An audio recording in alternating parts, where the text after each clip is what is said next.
Customers who need liquid shortage alarms. Our principle is to connect the alarm in series to the outlet pipe.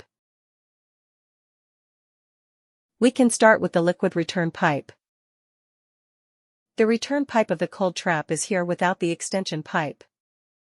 The pipe from here without the extension tube passes through the small hole underneath the dark box and connected to the return port of the chiller. Insert it into the liquid inlet of the chiller. Insert as much as you can.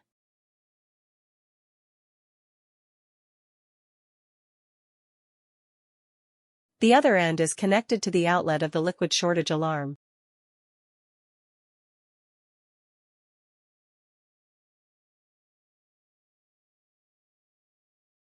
The inlet of the liquid shortage alarm is directly connected to the liquid outlet of the chiller.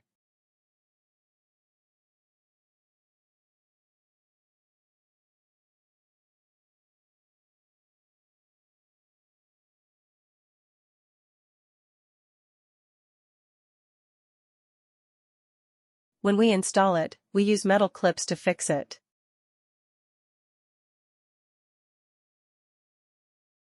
This is how it looks after installation. The liquid outlet of the chiller is connected to the inlet of the liquid shortage alarm. The liquid outlet of the liquid shortage alarm is connected to the port with the extension pipe through the concealed box.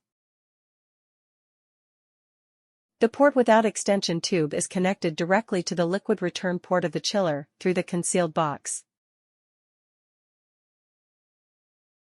This completes the installation.